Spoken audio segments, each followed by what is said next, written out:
दिनै आं दङ चिरां जिल्लानि नैबे भारत भुटान सीमा सेरनि सान्तिपुर भिसिडिसिनि सिङाव थानाय 2 नं नाकेदारा गामियावहाय दाबसे आदिबासि हारिनि गामि बेवहाय थांनाय 2 बोसोर सिगाङावनो आइ न' मोननाय दासिमबो कमप्लिट जायाखै।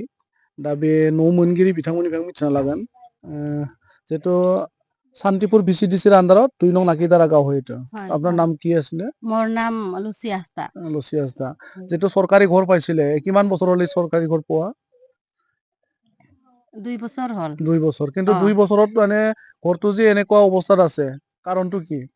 মানে এইটো এই যে মাত্ৰ অলপ হে বনাইছে পাছত এই যে পইচা লোৱাৰ পাছতো মেম্বাৰটো মানে ঘৰটো নাবনাই আৰু কইলেও মানে হ'ব পাব বুলি কৈয়া থাকে আৰু সেইদিনা মানে যোৱাকালি এই ইটাটো আনিছে।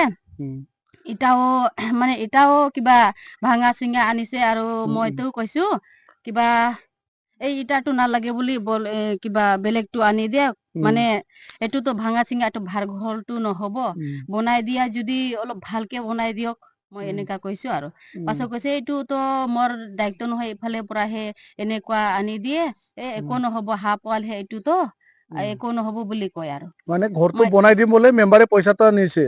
হয় বনাই দিম বুলিতো কৈছে কিন্তু এই যে এখন এনেকুৱা হে মানে একদিন আৰু মই কৈছে কেতিয়া আহিব কিবাটো এই মিস্ত্ৰীটো আজি না কালি কৈছে মই মিস্ত্ৰীক কথা পাতিম তাৰ পিছত কেতিয়া আহে এনেকা কৈছে আৰু এই আজিলৈকে অহা নাই আৰু আজিলৈ পইচাটো কিমান মান নিলে? দুইবাৰ নেকি এমাহে জানে। 2 বাৰ নিছে না? হয়।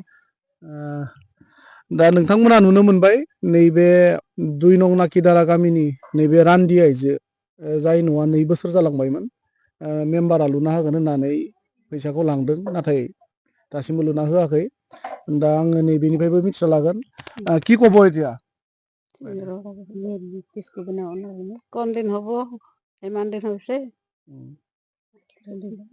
दा बिथांमोना माने बुंनो साहस खालामाखै बुंनायनि माने बेबायदि अभ्यास गैया बा बेबायदि बुंफेरैखाय माने गोसोआ आसु मोनदों नाथाय दुखुनांथाव नैबेबायदि थासारि केमेरामेनखौ आं बिथांमोननि नैबे 2 बोसोरावहाय जाय मोननै किस्तिखौहाय मेम्बारा बरनना फैसा लांखांनायनि उनावबो न'नि थासारियानो बेबायदि जाना दङ बेखौ दिन्थिनो थाखाय खावलायदों। दा बेनि अनगायैबो जों आरोबाव बे गामियावहाय गुबुन बेनिफिसियारिफोरखौ लोगो हमनानै सावरायनो नाजागोन। बेखिनियावनो बिथांमोननिफ्राय बिदाय लाथ'बाय। गोजोन्थों।